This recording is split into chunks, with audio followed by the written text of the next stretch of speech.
आप देख रहे हैं आजाद बोल इंडिया का हेडलाइंस शो। आज है 29 मार्च 2025। मैं हूं आदिल खान आजाद।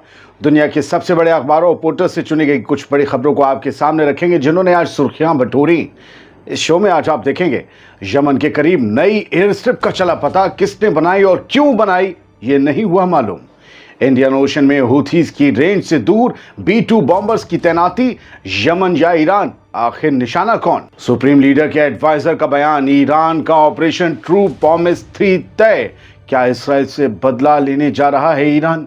मोसाद का सीक्रेट मिशन, गजा के लोगों को अफ्रीका में बसाने की कोशिश। लेबनान पर अमेरिका ने डाला प्रेशर, हिजबुल्लाह को निहत्था करने को कहा।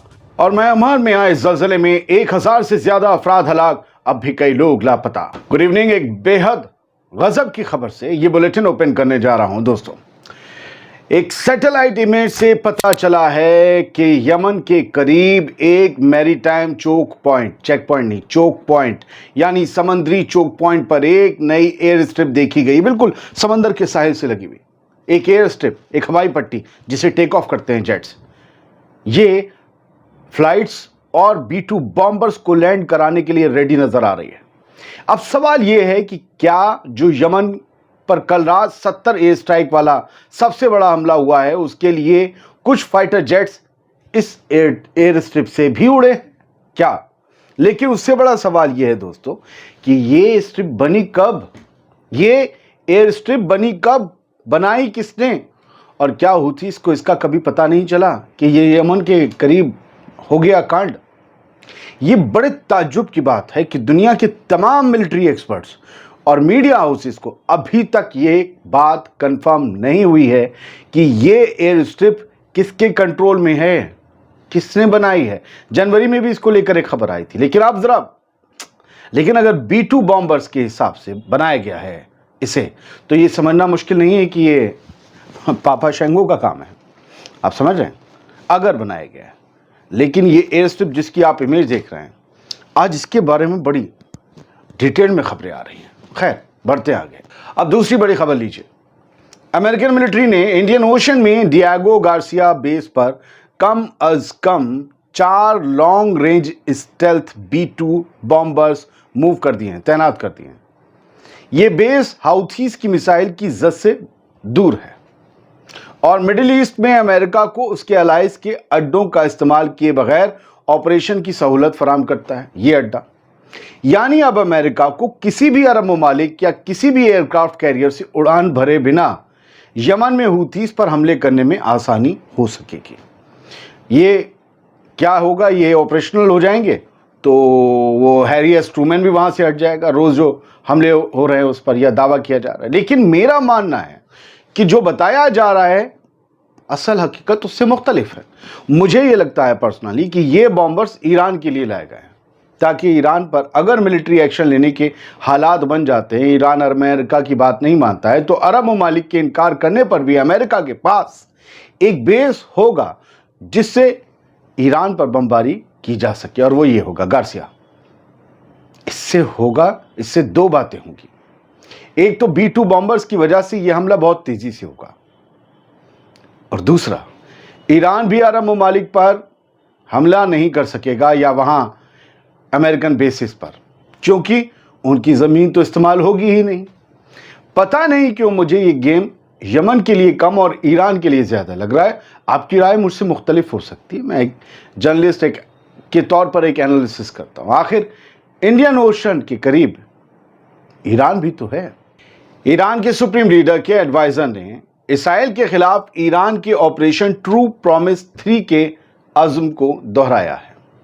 आयतुल्लाह सैयद अली खामनेई के senior military adviser major general Yahya Rahim Safavi ने दोबारा तायद की है कि ईरान इसराइल के खिलाफ ऑपरेशन ट्रू प्रॉमिस 3 शुरू करने का पक्का इरादा रखता है। यह ऑपरेशन तेल अवीव की तरफ से मुल्क पर की गई अग्रेशन का जवाब होगा। जो हमला किया था इसराइल ने, उसका अभी हिसाब किताब बाकी है ना। इसका बदला कई महीनों से पेंडिंग है। ईरान अभी बदला नहीं ले सका है, लेकिन ईरान ने कहा है ऐसा नहीं है कि हम लेंगे नहीं बदला। याहिया रहीम सफावी, इन्होंने कहा कि अगर ट्रू प्रॉमिस 3 अब तक पूरा नहीं किया गया है तो इसमें एक हिकमत है। और ऐसा नहीं है कि ये ऑपरेशन कैंसिल कर दिया गया है। उन्होंने इस देरी को स्ट्रेटजिक और दानिशमंदी का नतीजा करार दिया। ये बयान उस वक्त दिया गया जब chief of staff of Iranian armed forces major general Mohammad Bagheri ने एक हफ्ते पहले ये कहा था कि मुल्क ने वो तमाम डिफेंसिव डायमेंशंस तैयार कर लिए हैं, वो तमाम हथियार और कुव्वतें तैयार कर ली हैं जो ऑपरेशन ट्रू प्रॉमिस 2 के दौरान इस्तेमाल की गई ताकत से 10 गुना ज़्यादा कैपेबिलिटी फराहम करती हैं। यानी कि ट्रू प्रॉमिस 2 में जो कुव्वत और ताकत ईरान की थी उससे 10 गुना ज़्यादा अब ईरान के पास। इसको लेकर हमने आपको एक स्पेशल रिपोर्ट भी दिखाई थी। फिलहाल ट्रू प्रॉमिस 3 की बात हो रही है, इससे पिछली खबर को यहाँ से जोड़ लीजिए। इसराइल का हमला, उसके बाद का जवाब बदला अब तक पेंडिंग है। बहुत से लोग कहेंगे अमेरिका नहीं कर सकता, अमेरिका करेगा बर्बाद हो जाएगा, फौरन जो है ये हो जाएगा वो हो जाएगा। इसराइल का बदला भी अभी तक इसराइल से जो लेना है ईरान को, वो भी कई महीने बाद पेंडिंग है। इसलिए ये उकसावे वाले काम मत किया करो, हकीकत में जीना सीखो। जंग जो है ना वो किसी के लिए अच्छी नहीं होती। ये कर देगा, वो कर देगा, ये दी है और ये दी है उसने, और अशरफुल मखलूक़ात में आपको दर्ज करवाया है, इसका इस्तेमाल करो। अब भैया ज़रा मोसाद की कारस्तानी भी सुनिए। एक रिपोर्ट के मुताबिक इसराइली रिजीम ने अपनी मोसाद स्पाई एजेंसी को ये जिम्मेदारी दी है कि वो ऐसे ममालिक का पता लगाए जो गज़ा पट्टी से निकलने वाले या निकाले गए बहुत से फ़लस्तीनियों को अपने मुल्क में रखने पर राज़ी हों। पता लगाए, हम उन्हें माल देंगे, शाल देंगे, आल देंगे, भाल देंगे, सब देंगे। 2 इजरायली ऑफिशियल्स ने एक्सियोस, दुनिया की सबसे बड़ी वेबसाइट्स में शुमार वेबसाइट है एक्सियोस, इसको बताया कि Israeli prime minister Benjamin Netanyahu भी फ़लस्तीनियों को दूर दूर के ममालिक में बसाने का तरीका ढूंढ रहे हैं, क्योंकि वो भी बहुत दूर से आए थे, उनके अब्बा दादा हुजूर। 2 इजरायली ऑफिशियल्स और एक फॉर्मर यूएस ऑफिशियल का कहना है कि सोमालिया और साउथ सूडान जैसे ईस्ट अफ्रीका के 2 गरीब और कॉन्फ्लिक्ट से मुतासिर कंट्रीज़ के साथ और कुछ दूसरे ममालिक जैसे इंडोनेशिया के साथ भी बातचीत हो चुकी है। हालांकि कल हमने आपको बताया था कि इंडोनेशिया ने इससे इनकार कर दिया था। उन्होंने कहा कि no, there is no chance, हम नहीं लेंगे अपने फ़लस्तीनियों को, और आप उन्हें निकालिए भी मत, अब वहाँ पर जंग रोक दीजिए, एड पहुँचाइए। हालांकि ये रिपोर्ट्स भी हैं तो ये बतानी पड़ेगी, हर रोज़ कुछ ना कुछ डेवलप होकर आता है। इसराइली ऑफिशियल्स ने कहा कि नेतन्याहू ने मोसाद को ये सीक्रेट असाइनमेंट चंद हफ्ते पहले ही दिया था। मैं कह सकता हूं फ्लॉप होगा। अब बात लेबनान की। यूएस स्टेट डिपार्टमेंट या अमेरिका का विदेश मंत्रालय कह लें, फॉरेन मिनिस्ट्री कह लें, उन्होंने कहा है कि इसराइल अपनी हिफाजत कर रहा है उन रॉकेट हमलों से जो लेबनान से किए गए हैं या किए जा रहे हैं, और लेबनीज हुकूमत पर अमेरिका ने ये जिम्मेदारी डाली, कहा कि आपकी जिम्मेदारी है कि आप हिजबुल्लाह जैसे हथियारबंद ग्रुप को निहत्ता कर पाएँ, यानी उनसे सरेंडर कर पाएँ। मैंने तो हथियारबंद ग्रुप कहा, उन्होंने तो टेररिस्ट ग्रुप, मिलिटेंट ग्रुप सब कुछ बोला है। इसराइल के ताज़ा हमलों पर अमेरिकी स्टेट डिपार्टमेंट के स्पोक्स पर्सन ने कहा इसराइल अपनी कौम और मुफादात की हिफाजत कर रहा है। उन्होंने कहा कि सीसेशन ऑफ हॉस्टिलिटीज़ एग्रीमेंट के तहत लेबनीज गवर्नमेंट की जिम्मेदारी है कि वो हिजबुल्लाह को डिसआर्म करे, यानी उसके हथियार छीने और हाथ में गन्ने दे दे कि बेटा चूसो। और हम एक्सपेक्ट करते हैं, अमेरिका बोलता है कि माँ बदौलत एक्सपेक्ट करते हैं कि लेबनीज आर्म्ड फोर्सेस ऐसा जल्दी करे ताकि मजीद दुश्मनी ना बढ़े। यानी एक तरह से अमेरिका ने लेबनान की हुकूमत से ये कह दिया है कि या तो हिजबुल्लाह के हथियार तबाह करो, जब्त करो, या फिर इसराइल का मिलिट्री एक्शन झेलते रहो।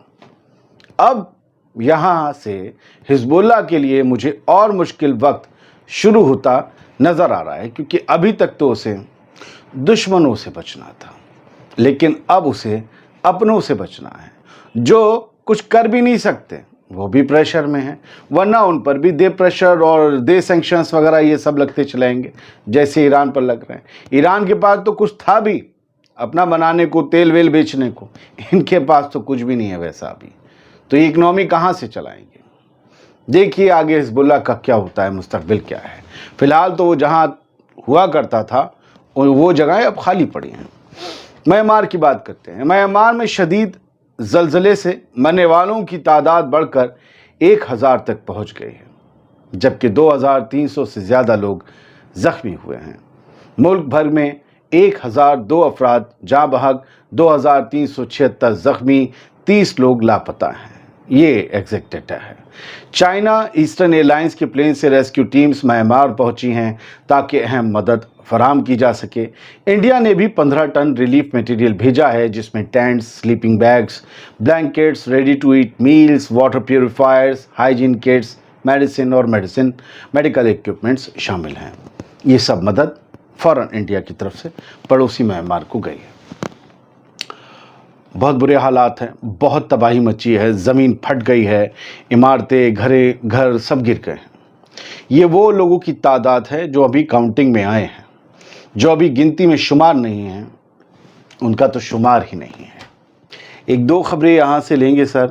केमिकल वेपन इंस्पेक्टर सीरिया पहुँच चुके हैं और वो वहाँ पर बशर अल असद के वक्त के केमिकल वेपन्स को ढूंढ कर उसे तबाह करने का काम कर रहे हैं। बशर अल असद के दौर में उसके साथ जो उसके जालिम साथी थे और मुल्क में सीरिया में, उन सब ने केमिकल गैस का बहुत इस्तेमाल किया सीरिया की आम मजलूम आवाम पर। हमने 2013-14 के वो वीडियो देखे जब बच्चे सांस लेते लेते मर रहे थे। वो मुंह खोल खोल के सांस ले रहे थे क्योंकि उनके फेफड़े गैस से फूल चुके थे। छोटे बच्चे 5, 7, 10, 12, 15 साल के। बशर अल असद की हैवानियत ने उन सबको ख़त्म कर दिया। लाखों लाख लोग मरे सीरिया में। 14 साल की खाना जंगी में सीरिया पूरा बर्बाद हो गया, सिर्फ एक कुर्सी के चक्कर में। जिस कम्युनिटी से बशर अल असद आते हैं उसकी आबादी बहुत कम है, लेकिन वो उनके वालिद बहुत लंबे वक्त तक सदर बने रहे। जो मेजॉरिटी थी वो उनके रूल के ख़िलाफ़ हो गई क्योंकि उनका रूल ख़राब हो चुका था। जो फैसिलिटीज़ आवाम को मिलती थीं वो ख़त्म हो रही थीं। अनरेस्ट आया, अरब स्प्रिंग शुरू हुआ, लीबिया की हुकूमत उखड़ गई, मिस्र की हुकूमत उखड़ गई, ट्यूनीशिया की हुकूमत उखड़ गई, सीरिया की भी उखड़ने पर आई, नहीं उखड़ी। फिर वहाँ दाइश जैसी दहशतगर्द तंजीम आई, आईसिस आया। बशर असद का वक्त ख़त्म हो गया, लेकिन उनके बनाए केमिकल वेपन्स अब भी हैं। बशर और उनके साथियों पर भी एक दिन बहुत जल्द स्टोरी बनाई जाएगी कि उन्होंने क्या क्या किया। फिर अलशरा के बारे में तो आजकल सब जानते ही हैं, बशर के बारे में बताना पड़ेगा, है ना। चलिए एक खबर और आपको बता देते हैं, रूस वाली।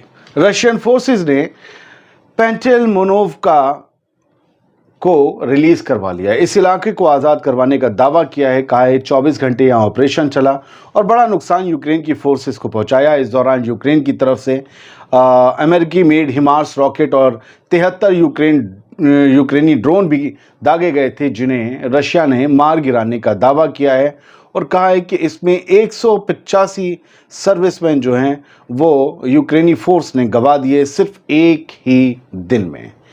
ये थी कुछ बड़ी खबरें। उम्मीद ये करते हैं कि आपको पसंद आई होंगी। बहुत बहुत शुक्रिया। सलामत रहिए, खुश रहिए।